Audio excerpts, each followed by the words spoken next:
Earlier this week, our next guest introduced a House resolution aiming to prevent defund the police lawmakers from benefiting from taxpayer-funded personal security. And joining us now to discuss further is North Carolina Congressman and member of the House Ways and Means Committee, Dr. Greg Murphy. Welcome back to Wake Up America, Congressman.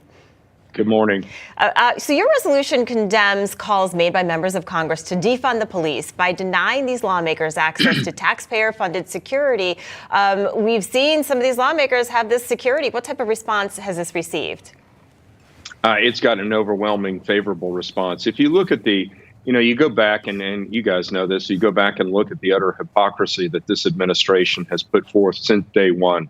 And it's rules for thee, not for me. And so you have calls from Ilana Presley, from Omar, for Cori Bush to defund the police, really take the funding away from the police. But don't take the funding away from my personal police. That's what they want to say. And so, enough is enough. The American people can't stand the hypocrisy anymore.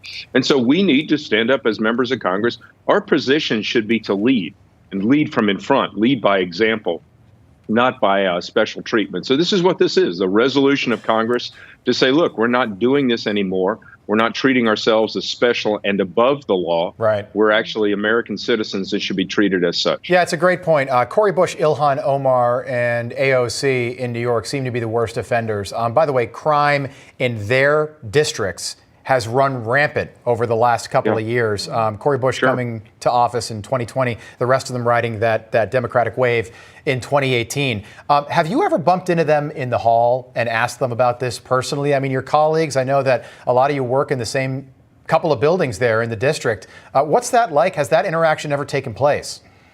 Guys, to be very honest with you, I'm not very good at hiding my feelings of displeasure or that I don't like somebody, and I'm not very good that way. And so it's not good in politics. It's kind of the surgeon in me. I'm pretty straightforward, and so I basically avoid them. I don't want anything to do with them because they're here and they honestly want to destroy this country. They want to destroy this country. I'm here. I don't have to be here. I'm still a surgeon. I love being a doctor. I'm here because I care about this country. And to see individuals like this who've risen up to be members of Congress, who actually want to see this country destroyed from within, from without, want to divide us according to gender or race or whatever like that. Right. Honestly, it blows my gasket. And so I don't want to be anywhere near them. I have enough stress as it is. Yeah. All right. So speaking of the squad, they've spent thousands in campaign funds and used additional taxpayer dollars on private security for themselves while they've been advocating to defund the police. How does this make sense? Do you think that this is all about the votes for them?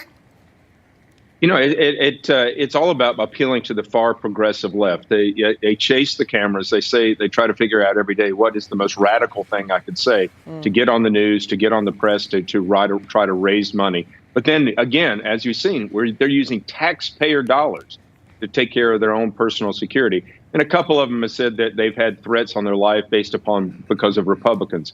No, that's nonsense. We've all had one or the other. I've had death threats against me. I don't point it to a particular party. But in what they're doing is they're essentially defining hypocrisy, defining what from the hypocritical manners of the progressive left. Congressman, just quickly, do you expect any surprises once we get to November 8th, 2022, 7 months away? Do you expect any of these these newer members, to lose their seats? Sadly enough, I think they have their congressional districts either gerrymandered or whatever. We know that so much has gone on with Illinois and everything. Sadly enough, I think we'll have to deal with these people for years to come. Yeah. All right. Congressman Murphy, always great to have you. Thank you so much for coming on the show today. Good to see you, Congressman. Great. Take care, guys.